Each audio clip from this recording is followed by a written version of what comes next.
এই স্বার্থপর দুনিয়ায় তুমি ততদিনই টিকে থাকতে পারবে যতদিন হ্যাঁতে হ্যাঁ আর নাতে না মেলাতে পারবে, নয়তো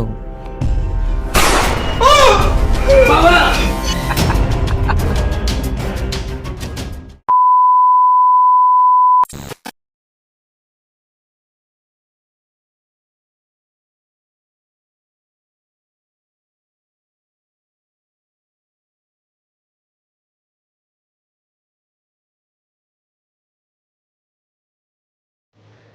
বাবা আসছি।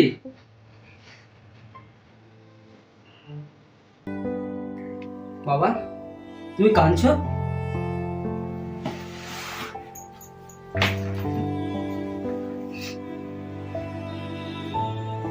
বাবা তোর বাড়িটা দিন দিন কেমন যেন হয়ে যাচ্ছে। ওকে নিয়ে যে কি করি আমি কিছুতেই ভাবতে পারছি না। ও ছাড়ো তো ওর কথা। বাবা, যে নিজের ভালো বোঝে না আমরা কি বোঝাবো? আমি তো বাবা, তা তোর ওই ছোট ভাইটাকে নিয়ে আমার ভীষণ চিন্তা হয়। ও দিন দিন ওই প্রমোটারটার সঙ্গে মিশছে, অথচ ওই প্রমোটারটা ভালো না, শুনিস তো? ও খুন খারাপি করে, 2 নম্বরই কাজ করে, কত কি করে। কোথা থেকে ফেসে যাবে ছেলেটা, আমার চিন্তা হয়, বুঝেছিস? তুই তুই ওকে একটু বুঝিয়ে বল না। বাবা ভাইকে বুঝিয়ে কোনো লাভ নেই। কালই আমি ভাইকে বোঝাতে গেছিলাম, কিন্তু কিরে ভাই তুই কি আর কখনো বড় হবি না? এদিকে বাবা অসুস্থ, সংসারের টানাটানি, তোর কথা চিন্তা করতে করতে আমি পাগল হয়ে যাব। আমি হলাম শিয়ানা ছেলে, বুঝলি তো? তোদের মতো ধুর নয়। আর কিছুদিন ওয়েট কর, এত টাকা কামাবো গুনে শেষ করতে পারবি না। ওই শোন, ভাতবাজি কথাগুলো বন্ধ কর। সংসারে তো একটাও টাকা দিস না, আরো বড় বড় কথা। হ্যাঁ ঠিক আছে ঠিক আছে, সংসারে তো তুই একাই টাকা দিস, তাই তোর এত বড় বড় কথা। দাদাকে একবার ভোটে জিততে দে, তারপর সেদিনকে এত টাকা কামাবো, সেদিনকে দেখবি। আর সেদিনকে তোর এত বড় বড় কথা কোথা থেকে আসে আমিও দেখবো।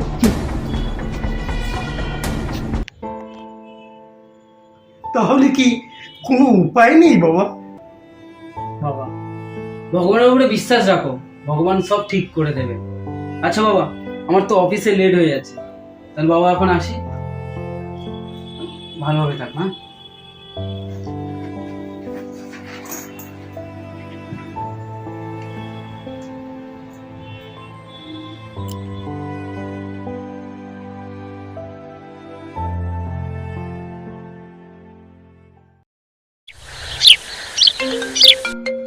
আরে দাদা ফোন করেছে।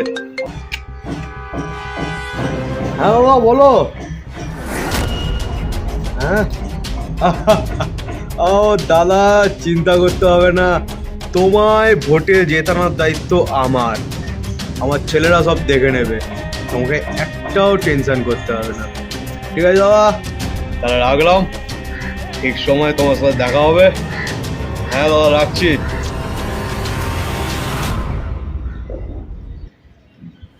আরে শোন, সামনে ইলেকশন, যত পারিস থাপ্পা মারবি। তাতে যদি 2-4টে লাশ পড়ে সেটা আমি বুঝে নেব। তোদেরকে যেটা বললাম সেই কাজটা যেন ঠিকঠাক হয়, ঠিক আছে? ওকে দাদা, একদম দাদা, বাকিটা আমরা দেখে নিচ্ছি। ঠিক আছে। আর হ্যাঁ, ওরা চিন্তা করিস না, দাদা বলে দিয়েছে, দাদা ভোটে জিতে গেলে তোদের লাইফ পুরো সেট। তুমি কোনো চিন্তা করো না দাদা, আমরা আছি তো, সব আমরা দেখে নেবো। ঠিক বলেছিস ভাই, দাদাকে যেভাবেই হোক আমরা ভোটে জিততেই জেতাবো। একদম। বাহ, এটাই শুনতে চেয়েছিলাম তোদের কাছ থেকে। তোরা হলি আমার বাঘের বাচ্চা। তাহলে দাদাকে জেতাতেই হবে। একদম।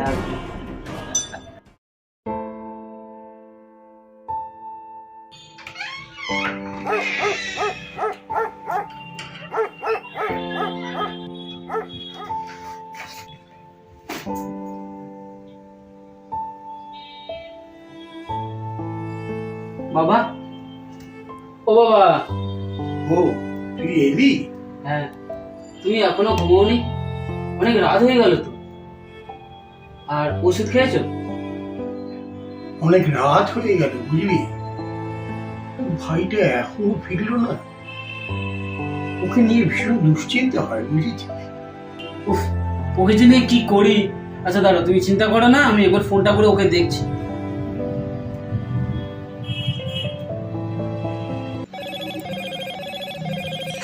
রাতে আবার কে ফোন করলো? দাদা বিরক্ত কর। কে ফোন করেছো ভাই?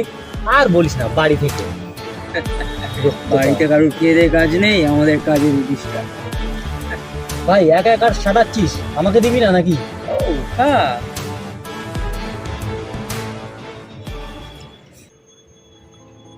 কি হলো, কি বললো বল। ও কিছু না, তুমি ঘুমিয়ে পড়ো, সকালে ঠিক ও চলে আসবে। খুব চাপে আছি ভাই। অত চাপ নিচ্ছিস কেন? আমাদের মাথার উপরে কে আছে সেটা জানিস তো? দাদা। যেখানে দাদা আছে সেখানে প্রবলেমটা কোথায়? সেটাই তো। পকেটে ওটা কি ভাই? কাগজ কি একটা বেরিয়েছে, দেখি কি ওটা। এটা কিচ্ছু না। আরে সালা, কোর্ট থেকে নোটিশ পাঠিয়েছে বুঝলি তো? কি নোটিশ? নোটিশ পাঠিয়েছে আমাদের দাদাদের সঙ্গে যে লেনদেনটা চলছে তার একটা স্টে অর্ডার। এই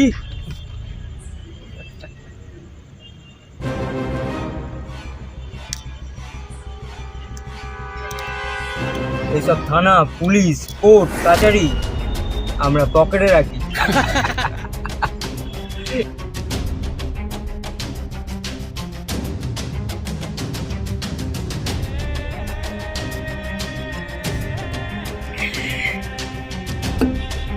তাহলে সামনেই ভোট, একবার দাদাকে জিততে দে, তারপর আমাদের কোটিপতি হওয়া কে আটকায় স্যার আমিও দেখে নিচ্ছি।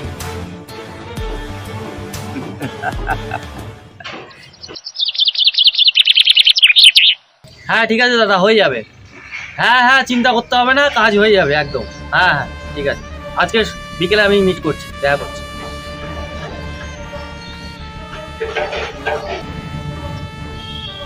কে কাল রাতে কোথায় ছিলিস তুই? সব কৈফত কি তোকে দিতে হবে নাকি রে? আরে দাদা, তুই হলি বোকা, জীবনে তুই কোনোদিন উন্নতি করতে পারলি না। একবার দাদাকে ভোটে জিততে দে, তারপর দেখবি আমি কি করতে পারি।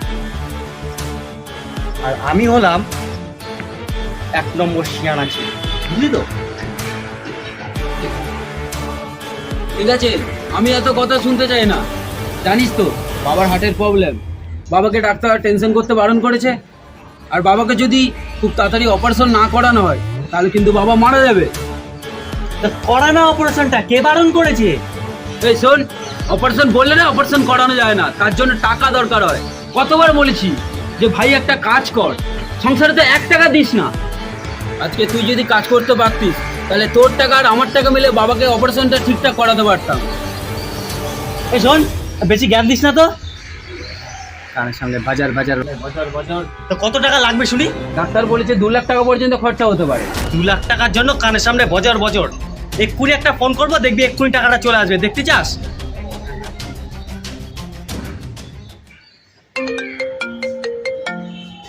এখন আবার কে ফোন করে? ছোটু, এর আবার এখন কি কাজ? হ্যাঁ ছোটু বল। হ্যালো দাদা, হ্যাঁ বলছিলাম একটা প্রবলেমে পড়ে গেছি, একটা হেল্প লাগবে। তোদের কি খেয়ে দে কাজ নেই নাকি? সামনেই ভোট, সালা কত কাজের চাপ, মাথা গরম হয়ে যাচ্ছে। আমার বাবার হার্টের কন্ডিশন খুব খারাপ, আমার এক্ষুনি 2 লাখ টাকা প্রয়োজন। কত? 2 লাখ টাকা? আর টাকা কি হাতের মোয়া নাকি, যখন চাইবি তখন দিয়ে দেবো?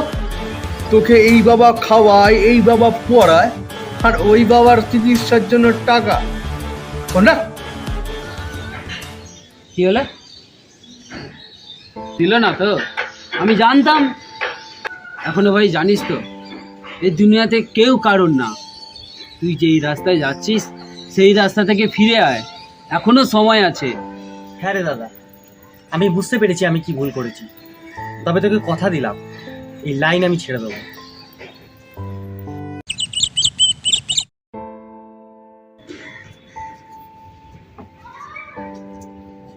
দাদা আসবো? হ্যাঁ আয়।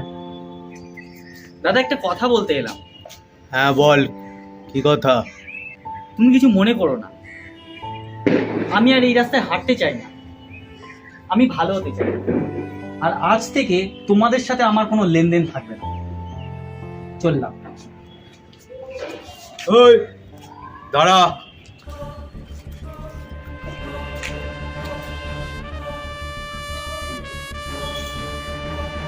মাথাটা কি খারাপ হয়ে গেল নাকি তোর? আরে বোকা ছেলে, রাগ করেছিস? আরে কাল তুই যখন ফোন করলি না, একটু ডিস্টার্ব ছিলাম, তখন রাগের মাথায় তোকে কি না কি বলে দিয়েছি। রাগ করিস না, যে কাজটা বললাম সেটাই কর। আরে আমাদের লাইনে এসব তো হতেই থাকে, রাগারাগি হবে, মারপিট হবে, আবার আড্ডাও হবে, পরে আবার সব ঠিকঠাকও হয়ে যাবে। রাগ করিস না।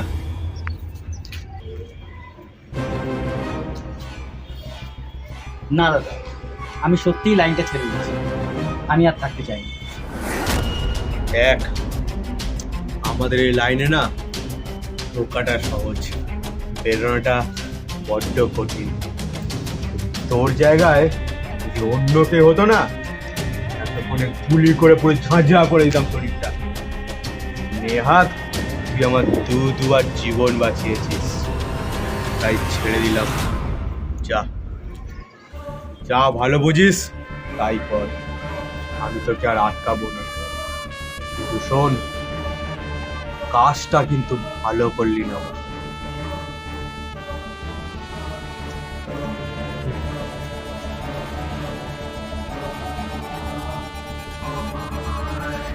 হ্যালো শাকিল,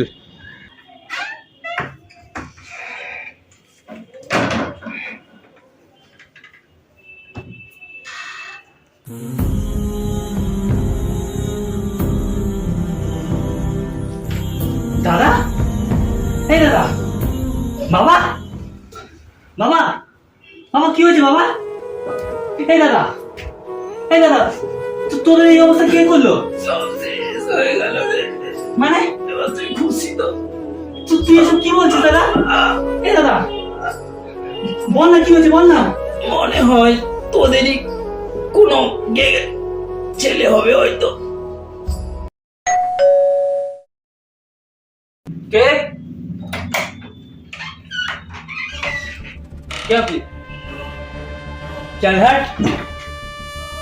আমি তোর সাথে কেবিসি খেলতে আসিনি, হ্যাঁ, যে তুই কোশ্চেন করবি আর আমি অ্যান্সার দেব। তোর ভাই কোথায়? কে কথা কানে যাচ্ছে না? তোর ভাই কোথায়? হ্যাঁ, ডাক ওকে। চল বস রে। কে কে আপনি? বেরিয়ে যান, এক্ষুনি বেরিয়ে যাবেন। আমি কিন্তু পুলিশটাকে বলে দিচ্ছি। আরে মেসোমশাই, আপনি এত উত্তেজিত হবেন না, আপনি রেস্ট করুন না। কুল কুল। দেখুন, এখানে সিনক্রেট করবেন না, এটা ভদ্রলোকের বাড়ি। এখনই বলছি আপনি বেরিয়ে যান। আমি সিন ক্রিয়েট না, সিন ক্লোজ করি। বাবা বাবা, তোমার কি হলো?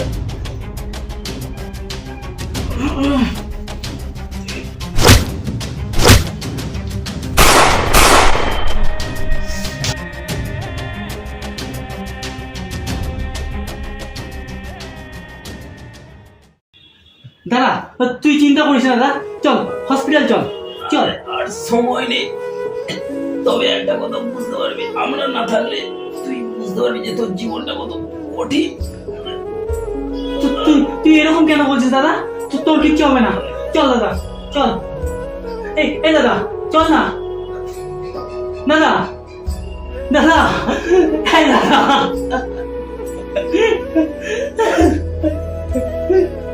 দাদা। রাজার রাজ্যে সবাই গোলাম করতে হবে, রাজার সুনাম না হয় তোমার কল্লা যাবে, বিরাট কঠিন শাস্তি পাবে। এ কেমন রাজ্য বলো, কে খারাপ কে বা ভালো, ভালো মানুষ অন্ধকারে, অমানুষী আলোর দ্বারে। এ কেমন হচ্ছে খেলা, চারিদিকে কষ্ট মেলা, কে কোথায় যাচ্ছি ভেসে, থামবো কোথায় অবশেষে। রাজার রাজ্যে সবাই গোলাম করতে হবে, রাজার সুনাম না হয় তোমার কল্যাণ। বিশ্বাস করো বাবা, আমি আজই সব লাইন ছেড়ে দিয়েছি। ভেবেছিলাম এবার ভালোর দিকে হাঁটবো, কিন্তু বুঝতে পারিনি এত বড় একটা ঘটনা ঘটে যাবে। আজ বুঝতে পারলাম যে নিজের পাপের শাস্তি সবসময় ভগবান নিজেকে দেয় না। আজকে আমার জন্য তোমাদের এই অবস্থা। এ কেমন রাজ্য বলো, কে খারাপ কে বা ভালো, ভালো মানুষ অন্ধকারে, অমানুষী আলোর দ্বারে। এ কেমন হচ্ছে খেলা, চারিদিকে কষ্ট মেলা, কে কোথায় যাচ্ছি ভেসে, থামবো কোথায় অবশেষে।